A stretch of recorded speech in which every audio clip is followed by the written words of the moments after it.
सास के बेमतलब ताने। अरे सास हो और ताने ना दे, ऐसा कहाँ हो सकता है।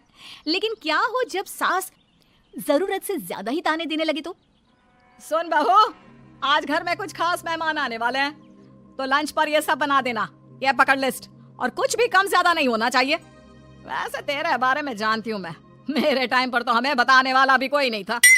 माँ जी कितने लोग आ रहे हैं ये तो लिखा नहीं है। खाना बच जाए तो दिक्कत, कम पड़ जाए तब तो दिक्कत ही दिक्कत है ना। क्यों? अरे सवाल पर सवाल ही करती रहती है, ये ठीक नहीं है। मेरे टाइम पे तो मजाल है कि हमारे मुंह से चू भी निकले। वो क्या है ना माँ जी, मैं खाना उसी हिसाब से बनाने का सोच रही हूँ। कहीं खाना कम ज्यादा बन गया तो आप तो मुझे पाताल में ही डाल देंगी ना। मेरे टाइम पे तो हम इतना बोलना क्या सोच भी नहीं सकते थे कि सास को कैसे ताने दे। अरे अरे रे माँ जी, कहाँ ताने दे रही हूँ।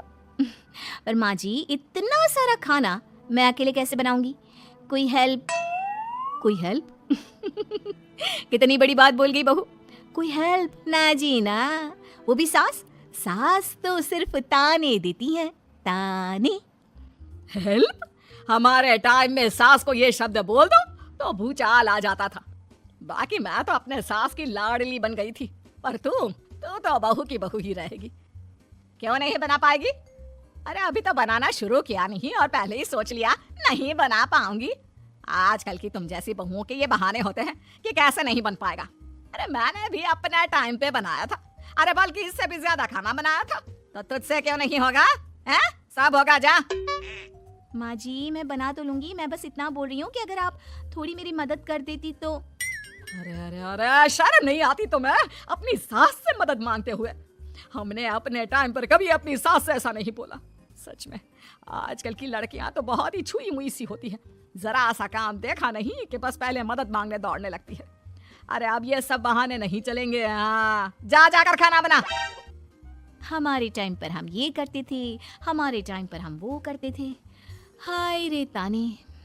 फिर शाम को। अरे बहू कहाँ चली गई? मुझे ये सामान पकड़ा जरा। हमारे टाइम पर मजाल है कि हम सास के साथ खड़े ना हो।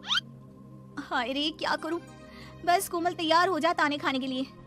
काश इस औरत के समय में मैं होती तो देखती ये क्या क्या करती थी अपने टाइम पर। माँ जी यही हूँ, बस चिंटू को पढ़ाना था। अरे हमने भी बच्चे पढ़ाए हैं हमारे टाइम पर, चिंटू को बाद में पढ़ाना। जा पहले वो कर जो कहा है। बहू बेचारी क्या करती, बच्चे को छोड़कर लग जाती है सास के साथ। हमारे टाइम पर ना, फिर तो सास बोली जा रही थी और बहू सुनी जा रही थी। अगले रोज। क्या हो गया चिंटू, क्यों रो रहा है?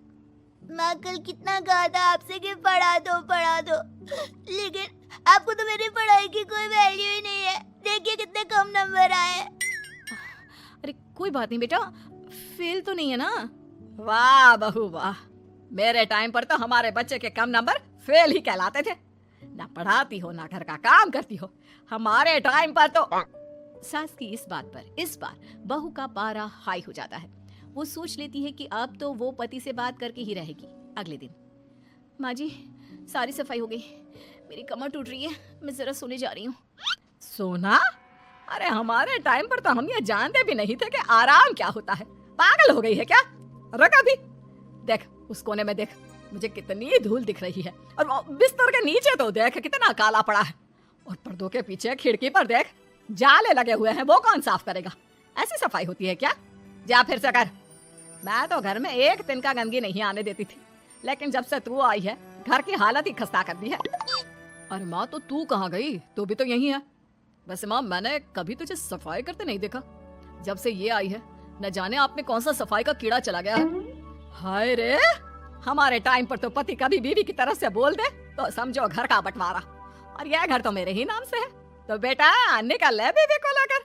हमारे टाइम पर तो। अरे कैसी बात कर रही हो माँ, मैं तो बस मजाक कर रहा था। इतनी कम सैलरी में मैं कहाँ अलग रह सकता हूँ। माँ जी प्लीज़, मैंने अभी पूरा घर साफ किया है और इन जालों को झाड़ूंगी तो फिर से पूरी गंदगी हो जाएगी। फिर से सारे घर के झाड़ू। ना माँ जी ना। हमारे टाइम पर तो मैं दिन में 10 बार झाड़ू लगाती थी। हमने नहीं किया है क्या? मायके से कोई तो संस्कार लेकर आई होगी ना तू बहू, क्या कुछ भी नहीं? तभी पति आ जाता है। बहू पति की तरफ देखती है कि शायद वो उसे उसकी माँ के प्रकोप से बचा सके, लेकिन नहीं, उल्टा उस दिन की माँ की डांट की बात से तो पति के तेवर ही बदल जाते हैं। देखो माँ जो करती है करती रहो। माँ बड़ी है, जो कहती है सही तो कहती है।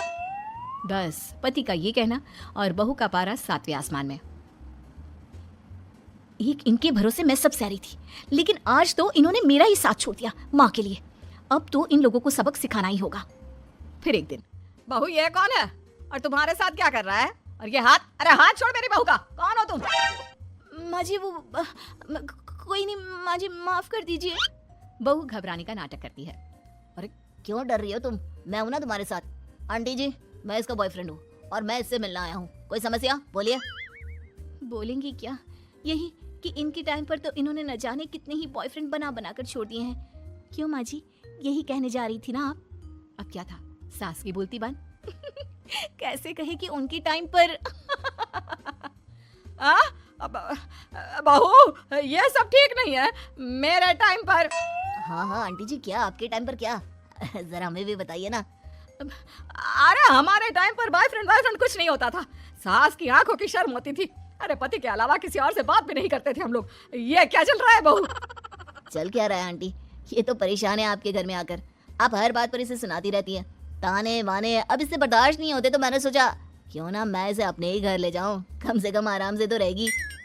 अरे हमारे वक्त में तो ऐसा नहीं होता था कि सास के ताने बर्दाश्त नहीं तो किसी और के साथ चली जाओ। अब नहीं होता तो नहीं होता माँ जी। मैं भी तो कल को अपनी बहू को कुछ अपने वक्त की सुनाऊंगी ना कि सास के ताने समझ में नहीं आ रहे थे अपने वक्त में, तो मैं अपने बॉयफ्रेंड के साथ चली गई। वाह, फिर तुम्हारी बहू को समझ में आएगा कि तुम कितनी मॉडर्न थी अपने वक्त में। अरे चुप, बिल्कुल चुप। क्या बकवास कर रहे हो तुम दोनों? तो क्या करे, पति को तो अपने घर की लालच दे रखी है, वो तो मेरे लिए बोलते नहीं, तो किसी के पास तो मैं रहूं ना शांति से। तभी पति आ जाता है। नहीं नहीं नहीं, दूसरा घर तो मैं ले सकता हूँ लेकिन दूसरी बीवी नहीं। माँ वो कितने ताने सहेगी? मुझे मेरी गलती का एहसास हो गया है। चलो हम कहीं और रहेंगे। अरे नहीं नहीं, हमारे जमाने में। फिर माँ जी? मतलब मैं कैसे रहूंगी तुम लोगों के बिना? बहू मुझे माफ कर दे। ओके, कर दिया माफ। अच्छा ये तो बताओ कि ये लड़का कौन है? मैं इसकी मौसी का बेटा हूँ, मिलने आया था। अच्छा दीदी, बाय। समधी की शादी। इस कहानी की हीरोइन गंगा है, जो अपनी समधन की मौत के बाद अपने समधी के अकेलेपन को समझते हुए समधी की दूसरी शादी करवाती है। लेकिन उसकी बहू इस बात से बिल्कुल खुश नहीं होती। मुझे लगता है आपको शादी कर ही लेनी चाहिए। आपकी इस उम्र में ख्याल रखने वाला भी तो कोई होना चाहिए ना। वैसे भी आपकी इकलौती बेटी थी, वो भी हम ले गए। अरे इस उम्र में शादी, लोग क्या सोचेंगे और कैसी कैसी बातें बनाएंगे कि जिस उम्र में इसे अपने पोते पोते को गोद में खिलाना चाहिए उस उम्र में ये शादी कर रहा है। ऊपर से नव्या क्या सोचेगी मेरे बारे में कि माँ को गए हुए 1 साल भी नहीं हुआ और पापा ने दूसरी शादी कर ली। मुझे नहीं लगता इस शादी से नव्या को कोई परेशानी होगी। उल्टा उसे खुशी मिलेगी कि उसकी गैर मौजूदगी में उसके पिता का कोई ख्याल रखने वाला है। क्यों नव्या, सच कहा ना? हाँ मम्मी जी, आप सही बोल रही हैं। ये बोलकर वो अंदर चली जाती है। लीजिए, अब तो आपकी बेटी ने भी हाँ बोल दिया। रही लोगों की बात, तो लोग तो कभी किसी की खुशी देखकर खुश हो ही नहीं सकते। अगर आप लोग खुश रहेंगे तब भी वे बातें बनाएंगे और अगर आप दुखी भी रहेंगे तब भी बातें बनाएंगे। इसलिए अच्छा यही होगा समधी जी कि आप उनके बारे में सोचना छोड़ ही दीजिए। समधी को सास की बात सही लगती है। वो भी सोच लेते हैं कि बच्ची जिंदगी के लिए कोई हमसफर बना ही लेंगे। आप ठीक बोल रही हैं। जब मेरी प्यारी बिटिया नव्या और उसके ससुराल वालों को मेरी इस उम्र में दूसरी शादी से कोई दिक्कत नहीं तो परेशानी कुछ है ही नहीं। ऐसे ही सास समधी की दूसरी शादी करवाती है और फिर समधी के घर आ जाती है बहू की नई माँ। कुछ दिनों के बाद बहू अपने मायके अपने पापा और नई माँ से मिलने आती है। मेरा बच्चा कितने दिनों बाद मुझसे मिलने आई है। इधर बैठ, मैं तेरे लिए कुछ अच्छा सा बना कर लाता हूँ। तेरे फेवरेट पास्ता खाएगी ना? पापा आप क्यों? वो कहाँ है? उनसे बोल दीजिए। आप मेरे ही पास बैठकर बातें कीजिए ना। उन्हें क्यों लेकर आए? कोई चैरिटी थोड़ी ना कर रहे हैं। इस उम्र में घर मिल गया, और क्या चाहिए? तभी नई माँ घर में आती है। बेटी की बात सुन रही होती है और सुनकर बहुत दुखी हो जाती है। वो अच्छा, तुम्हारी नई माँ वो जरा किसी काम से बाहर गई हुई है, आती होगी। मैं तब तक तेरे लिए कुछ अच्छा सा बना कर लाता हूँ। ठीक है पापा। लगता है नई माँ के पैर बाहर ही रहते हैं और आपको ही बनाकर खिलाना था तो क्या करे, छोड़िए। ये बोलकर वो घर में घूमने लगती है और चीजों को देखती है। इनको घर में आए हुए थोड़े दिन नहीं हुए और ये घूमने भी जाने लगी है, वो भी पापा को घर में अकेला छोड़कर। आने दो, एक बार इनकी खबर लेती हूँ। वैसे घर को तो बड़ा सजा कर संवार कर रखा है। चलो ये तो खूबी है, कम से कम पापा को साफ घर का शौक भी है। इतने में नई माँ घर में आती है। अरे नव्या बेटा, तुमने पहले बताया होता तो मैं जल्दी घर आ जाती। तुम्हें नहीं पता मुझे तुमसे कितनी सारी बातें करनी है। कैसी हो बेटी? बेटी? हाँ वैसे अब तो मैं आपकी बेटी हो ही गई हूँ, ना चाहते हुए भी। खैर, आप गई कहाँ थी? शादी हुए कुछ दिन भी नहीं हुए और आपने घूमने जाना भी शुरू कर दिया। पापा का ख्याल रखने के लिए शादी करवाई है आपकी, जानती है ना? नव्या, ये तुम क्या बोल रही हो? मैं कहीं घूमने नहीं बल्कि एक दोस्त से मिलने गई थी। उसकी तबीयत थोड़ी ठीक नहीं, इसलिए वो क्या है ना, शादी के चलते उससे मिलना नहीं हो पाया तो आज चली गई। अच्छा, वो भी पापा को यूं घर पे अकेला छोड़कर? आपके लिए आपका ये परिवार ज्यादा जरूरी है या आपकी दोस्त? देखिए ये ठीक नहीं है। इतने में पिता आ जाते हैं। अच्छा तुम आ गए, आओ चलो तीनों मिलकर बैठ के खूब सारी बातें करते हैं। माँ कुछ नहीं कहती, चुपचाप अंदर चली जाती है। ऐसे ही बहू जब भी अपने मायके आती अपनी नई माँ से ऐसे ही बात करती। नई माँ बहू के इस बर्ताव से परेशान होकर उसकी सास को बताती है।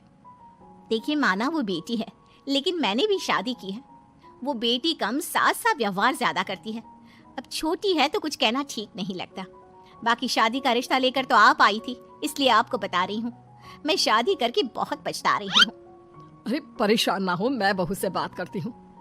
तभी थोड़ी ही देर में बहू ससुराल आ जाती है। बहू कहाँ थी अब तक? तुम्हें पता है क्या टाइम हो रहा है? अब माँ जी, मैं अपनी एक सहेली से मिलने गई थी और माँ जी अभी तो 7 बज रहे हैं। अरे इतना लेट कोई घर आने का टाइम है? आज के बाद 6 बजे के बाद तुम घर आई तो तुम्हें घर में एंट्री नहीं मिलेगी। सास बहू के साथ बिल्कुल वैसा ही व्यवहार करती है जैसा वो अपनी नई माँ के साथ कर रही होती है। न जाने माँ जी को क्या हो गया है। मैं कितनी खुश थी कि मायके जैसा ससुराल मिला है।